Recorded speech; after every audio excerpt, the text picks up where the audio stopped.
today to tackle a lesson, but ibibigay ko ang result ng exam nyo, which I'm very disappointed because some of this class got low scores and only 2 students passed the exam.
Early lunch break si ma'am. Yeah, okay. Dali na kagtin.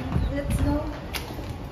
Ma'am, ito na po yung order mo na may money. Thank you po. Welcome. Hi, Jun! I lose! Paula! Congrats pala. Thank you! Thank you. Wala ka na yan. Yes. Good luck sa allergy. Hala, ang bayad-bayad naman ni Juna. Long sarap dito. Tikman ko nga.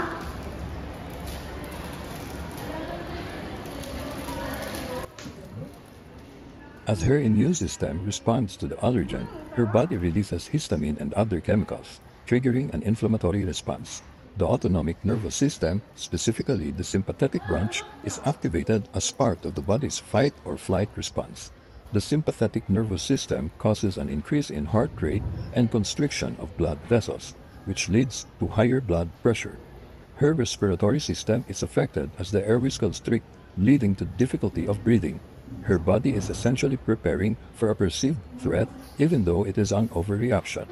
She may also experience symptoms like sweating, dizziness, and nausea, all of which are associated with the body's autonomic response.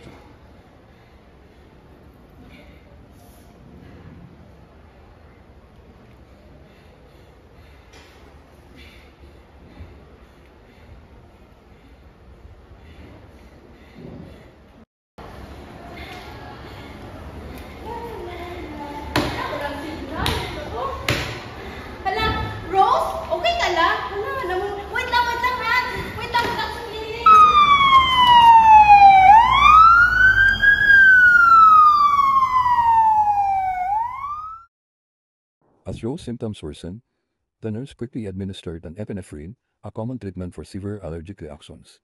Epinephrine's effect on the autonomic nervous system. Epinephrine, which mimics the actions of the sympathetic nervous system, works by stimulating adrenergic receptors throughout the body. It causes bronchodilation, improving Rose's ability to breathe. Epinephrine also acts on the peripheral nervous system, particularly in the blood vessels. It causes vasoconstriction, helping to raise blood pressure and ensuring that blood is directed to vital organs. It also affects the sensory neurons by alleviating the symptoms, such as itching and swelling, through its anti-inflammatory effects, reducing the overall distress that Rose feels.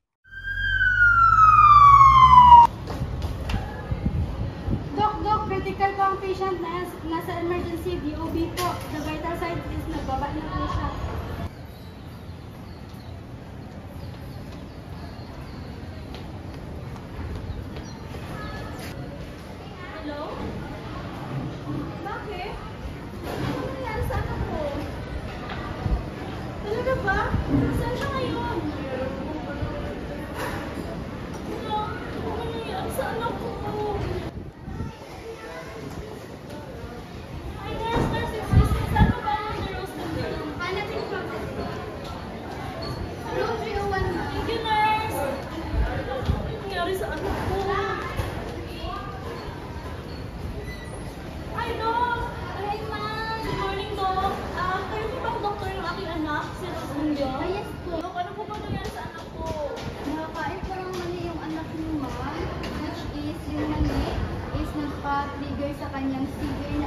Gee.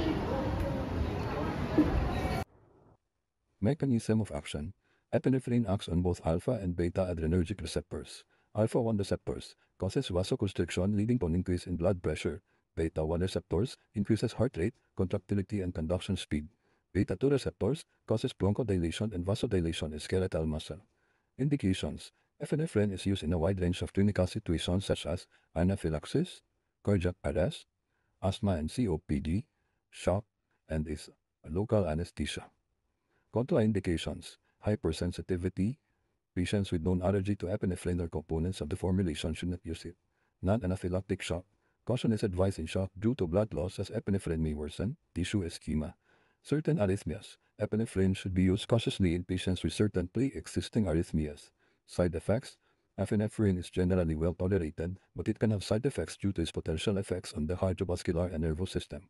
Cardiovascular, tachycardia, hypertension, arrhythmias, and chest pain. Neurological, anxiety, tremors, dizziness, and headache.